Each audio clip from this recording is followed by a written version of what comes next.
Buenos días, jóvenes. Espero que cada uno de ustedes se encuentre bien de salud y también esperando pues que estén respetando todas las indicaciones al pie de la letra dadas por el gobierno. Y no solo ustedes, sino también sus familiares, ¿correcto? Bueno, a raíz de todo este impacto mundial y todo lo sucedido, pues esta es una de las oportunidades que se dan para poder avanzar las clases de manera virtual. Seguiremos la secuencia del sílabo, que ustedes ya lo tienen pegado en su cuaderno. Bueno, por este medio de esta clase en video, quiero poder transmitirle todos los conocimientos requeridos para su mejor aprendizaje y desarrollo cognitivo. Será un video pequeño, a lo mucho de 40 minutos o de 30 minutos. ¿Por qué no tan largo? Para que ustedes tampoco tengan la necesidad, pues no de ocupar mucho su tiempo. Simplemente que les voy a dar lo concreto y lo preciso para que ustedes puedan mejorar su aprendizaje y nutrirse de conocimientos. Como siempre te lo digo, aprovecha y maximiza lo máximo tu tiempo y nutre todos tus conocimientos siempre, no lo olvides. Ahora bien, aparte de esta clase virtual, que les daré a continuación, también te enviaré un formato en Word, donde habrá información extra y ciertas actividades que tú tienes que realizar en tu cuaderno. Las tienes que realizar en tu cuaderno y luego, posterior a ello, enviármelos en fotografía a mí o al grupo de WhatsApp. Tendrás 2 días posteriores al envío de la asignación para que cumplas con tu tarea. Pues si no lo haces, pues no tendrás la misma calificación o el mismo puntaje respetando la fecha programada. ¿Correcto? Ahora sí, sin más, comencemos. Recuerda el hashtag yo me quedé en casa. Bien, pues el tema es rebeliones indígenas y son 2 rebeliones indígenas importantes que se dan. La primera es de Juan Santos Atahualpa y la segunda clase es la de Tupac Amaru. En esta oportunidad solo nos concentraremos en la rebelión de Juan Santos Atahualpa, ¿correcto?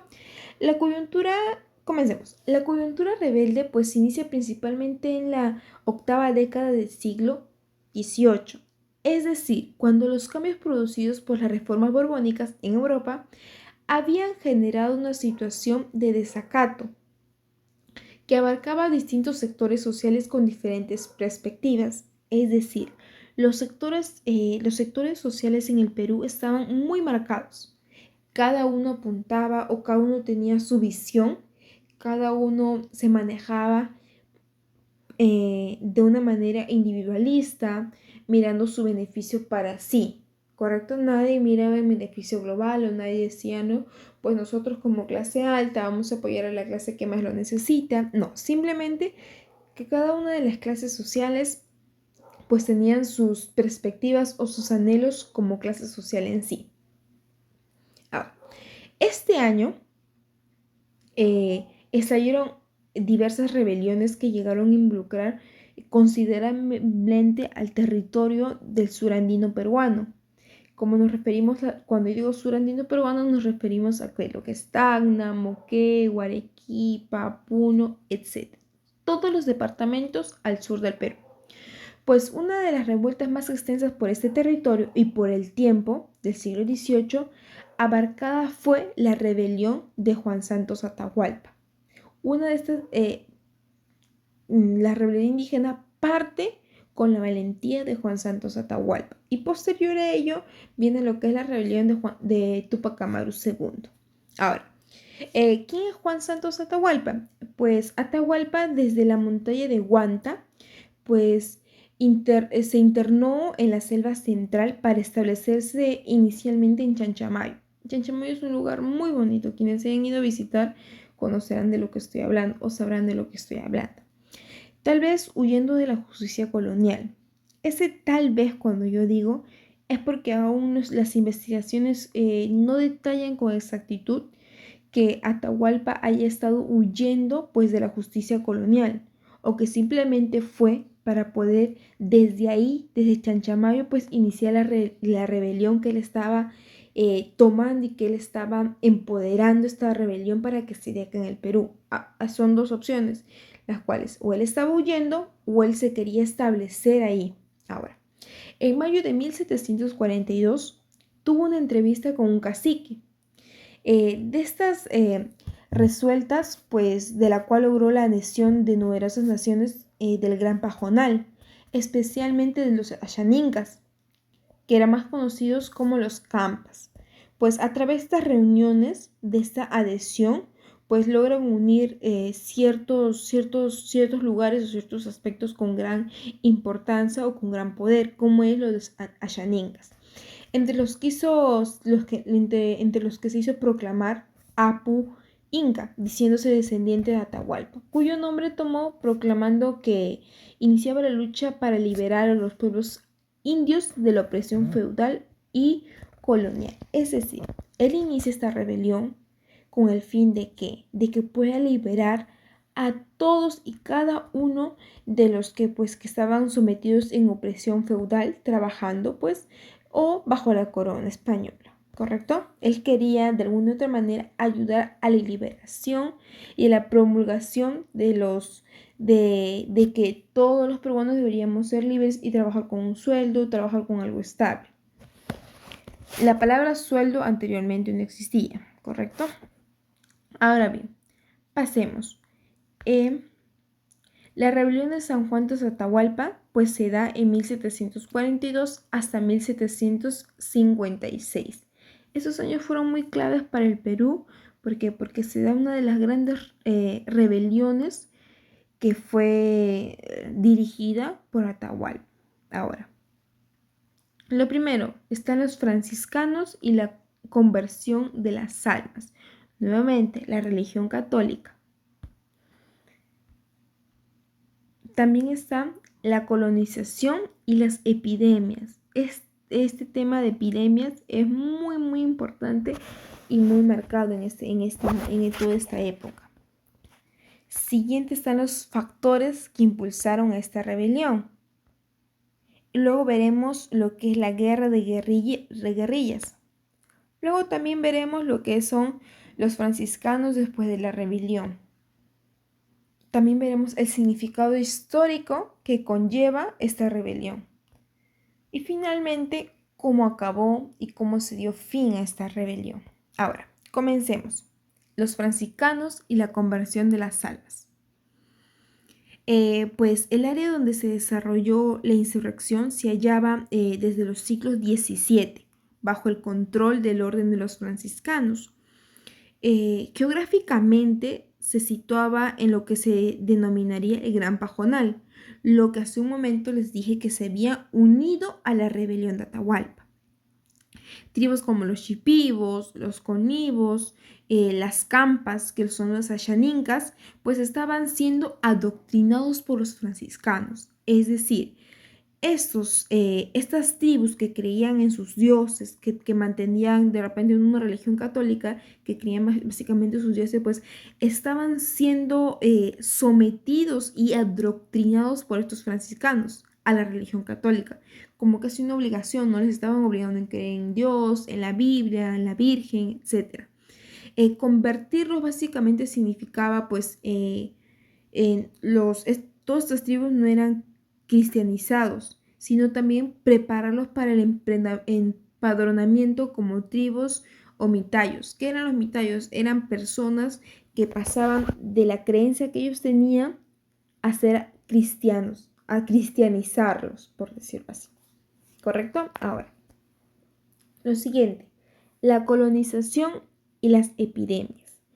La colonización de la selva causó entre las etnias evangelizadas, lo que hace un momento les dije, pues una actitud de rechazo frente a los misioneros franciscanos. Entre 1709 y 1737, pues sucedieron epidemias como la viruela y la sarampión, que ocasionaron la muerte de numerosos pobladores.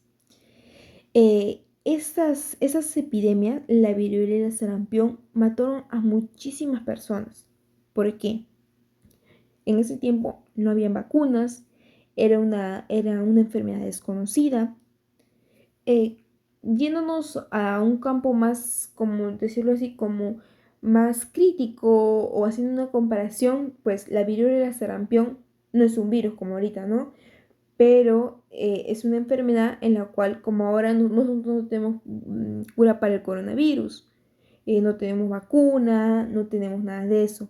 Y en ese entonces sucedió algo así. Apareció las epidemias como la viruela y sarampión, en la cual pues las personas no estaban, su organismo no estaba apto para estas enfermedades y fue donde se dio muchísimas muertes de numerosos pobladores acá de la selva.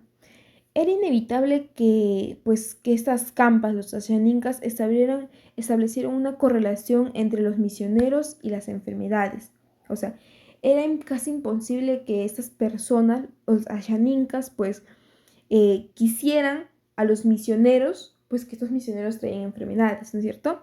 Reinsistiendo la presencia de los clérigos en su territorio. Ellos no querían, o sea, los ashaninkas pues se negaban a la presencia de estos misioneros, de estos clérigos en su territorio. Pero no obstante, esto se debió combinarse con la resistencia de los nativos al trabajo obligado encasillado en los centros productivos coloniales. Pues muchos de estos trabajadores pues eran obligados y eran obligados a trabajar en estos centros productivos. Un sistema laboral que todavía no había sido ni aceptado ni asimilado por los nativos. O sea, los nativos eran prácticamente obligados a trabajar en estos centros productivos sin cuidado, sin alimentación, explotados más de 10 horas trabajando, más de 12 horas trabajando. Eh, Era un sistema laboral que no había sido ni aceptado, ni preguntado, ni siquiera le habían comentado a los nativos que iba a ser este modo de trabajo. Simplemente lo dieron y pues ellos tuvieron que aceptar a la fuerza y tuvieron que ir trabajando. Lo siguiente, ¿cuáles son los factores pues, de la rebelión? Existen tres factores. La moderna historiografía coincide pues, en tres factores. Uno de ellos está la disputa por el control del Cerro de la Sal, ubicado en las inmediaciones de lo que es hoy la Merced, ¿correcto? La Merced, entre los grupos indígenas y los curacas franciscanos. Esa es la disputa en la que se da entre los grupos indígenas y los curacas franciscanos. La segunda es la reacción de los indios de la selva central frente al modelo evangelizador de las civilizaciones, que no iba de acuerdo a su modo de vida tradicional. O sea, esta evangelización que querían hacer, pues iba totalmente opuesto a sus creencias de ellos, a lo que ellos estaban acostumbrados en hacer, a sus tradiciones, iba totalmente opuesto y de repente eso no era muy aceptado por ellos. Como bien vemos, los aborígenes de las montañas eran unas personas seminómades, ¿correcto? Combinaban la caza, la pesca, la recolección en el territorio amazónico con formas superficiales de la agricultura. La agricultura era muy incipiente, ¿no? Había, pero de manera ¿cómo se llama? No tan avanzada. Ahora, la implantación del pueblo o de las reducciones, pues emprendida por los franciscanos, también alteraba de modo significativo su orden de vida y sus formas de explotación de la naturaleza. A esos nativos no les gustaba que estos franciscanos o estos colonizadores pues exploten su tierra y pues malogren sus árboles, su hábitat, por decirlo así, ¿no? Definitivamente no guardaban el perfil de los indios andinos, estos colonizadores, que con el tiempo pudieron combinar la vida en sus pueblos y tradicionalmente pues controlar los pisos ecológicos. Eso sí fue de gran apoyo, de gran ayuda, ¿no? Que pudieran controlar los pisos ecológicos que había en esta zona. Y como tercer punto está una esperanza mesiánica y milenarista, ¿correcto? De retorno a los tiempos del pasado liderada por un Mesías, un supuesto descendiente de los incas personificado como Juan Santos Atahualpa. Es decir, esta esperanza para los indios o indígenas pues ilustraban al Mesías como Juan Santos Atahualpa. Lo cierto es que a partir de 1743 y 1742, pues la rebelión tomó proporciones alarmantes y el gobierno virreinal optó por enviar tropas, armas, municiones, cuyas expediciones salían desde Tarma, que está muy cerca a lo que es la Meseta. En 1745, el virrey conde de Superunda envió varias tropas de soldados para que sirvan como apoyo. El siguiente punto pues son las guerras y las guerrilleras. Guerras y guerrilleras. Ahora, pues esto es básicamente una estrategia militar que siguió Juan Santos Atahualpa. Fue la de perpetrar ataques sorpresivos por parte de sus columnas guerrilleras. Demostró ser la adecuada, ya que la selva se prestaba para este tipo de incursiones y además, al no contar con un ejército debidamente entrenado y acondicionado, sus inesperadas entradas desconcentraban totalmente a estos españoles. 10 años de choques con el ejército peninsular pues no pueden ser considerados un total fracaso para la insurrección de Juan Santos Atahualpa. Al principio probablemente no se dio la suficiente importancia, pero por tratarse de un área importante a los intereses del virreinato peruano. La opción utilizada por el ejército español para contrarrestar a Atahualpa fue la de crear fuertes guarniciones de soldados en ese territorio de conflicto. Así pues se ordenó la construcción de un frente de Quimiri, pues que ayudó, ¿no? Que fue rápidamente destruido por las tropas de Juan Santos Atahualpa. En 1742 y 1750, pues los peninsulares llevaron a cabo 4 entradas militares. Ninguna tuvo éxito. Posteriormente, pues la rebelión se apagó. Lo único que se sabe pues de Atahualpa fue que nunca fue derrotado. En todos estos años de combate, pues todos los libros que uno pueda leer o todos los libros que yo también pueda analizar, pues nunca dicen que Atahualpa haya sido derrotado a través de toda esta rebelión que él dirigió, ¿no? Nunca fue derrotado. Ahora, el siguiente punto que también veremos es franciscanos después de la rebelión, o sea, cómo quedaron estos franciscanos, estos cristianos tras la rebelión, ¿no? Pues los franciscanos, a pesar del desastre, no estaban dispuestos a perder sus reducciones y en 1766, desde Ocopa, decidieron recuperar las misiones del Alto Guayaquil, un territorio que no había sido convulsionado por la rebelión de Atahualpa. Aún Atahualpa no había llegado ahí. Es por ello que así en 1791 se reconstruyó el pueblo de Saracuyo, donde se congregó a indios, setebos y conibos. Luego, en 1809, los franciscanos lograron reunir a un gran número de familias en el Alto Guayaquil y en 1813 fundaron con 300 familias chipivos el pueblo de San Luis de Saramanda en el río Pisqui, ¿correcto? Pero alrededor de la rebelión de Juan Santos Atahualpa, pues estaba aún fresco esta rebelión, ¿no? Y los nativos no venían con la facilidad a recibir de nuevo a los misioneros, lo que decidió los franciscanos a construir un fuerte para amedrentarlos, una construcción fuerte para que puedan amedrentarlos y que puedan contribuir a este sobrealce de los franciscanos, ¿correcto? Y el penúltimo aspecto, pues vamos a ver cuánto significado histórico tiene esta rebelión indígena. Pues este movimiento tiene para nosotros una profunda significación histórica, por el hecho de que logró, al menos durante un buen tiempo, la liberación de la población nativa. Significó mucho porque durante este tiempo, pues mucha de esta población nativa fue liberada mucho tardarían los españoles y criollos en intentar ocupar nuevamente esta religión del territorio amazónico. Por ello, Atahualpa es un símbolo vivo del Perú libertario.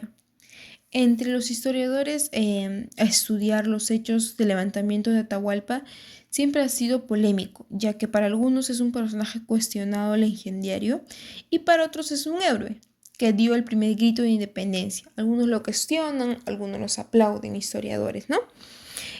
Ahora, la impresión transmitida por la historiografía americana tradicional sorprende por la aparente paz de vida colonial, sin otras alteraciones, solo por unos pocos levantamientos. Sin embargo, de entre los levantamientos utilizados como ejemplo de lo inhabitual, pues se encuentra la revuelta de Atahualpa, que junto a la de José Gabriel Condorcanqui aparece como un fenómeno emblemático en el siglo XVIII.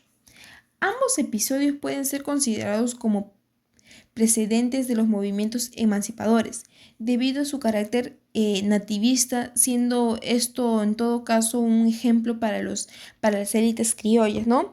Pese al intento trabajo historiográfico, pues de los últimos años han pervivido sorprendentemente notables errores sobre el levantamiento selvático, ¿no? Ahora, y finalmente, fin de esta rebelión, ¿no? ¿Cómo llegó a su fin esta rebelión? Políticamente, la rebelión también fue muy exitosa, pues a pesar de que un grupo de historiadores sostiene que fracasó porque no se extendió y articuló la sierra donde existían grupos sociales explotados en régimen colonial, pues el ejemplo de la rebelión no era ese, sino crear una zona geográfica, política y económica libre del control estatal de los españoles, objetivo que se logró, pues hasta muchas décadas después dicho territorio no pudo ser controlado por los gobiernos de turno, estableciendo a lo mucho pequeños grupos de colonos foráneos. Es decir, esta rebelión pues significó mucho para el Perú. Es claro, solamente en lo que respecta en la selva. Atahualpa nunca llegó ni con lo que es a la sierra, a los indios que estaban, digamos, esclavizados, nunca llegó a liberarlos, simplemente se centró en la selva. Es por ello que tardó muchísimo tiempo los españoles para que puedan nuevamente lograr administrar estas tierras, ¿no? Tardaron muchísimo. ¿Por qué? Porque ya los ayaninkas, esos indios o indígenas, pues ya estaban de alguna u otra manera entrenados por Atahualpa para que puedan defenderse. Tardaron casi una generación para que estos puedan nuevamente ser dominados por los españoles o los colonizadores.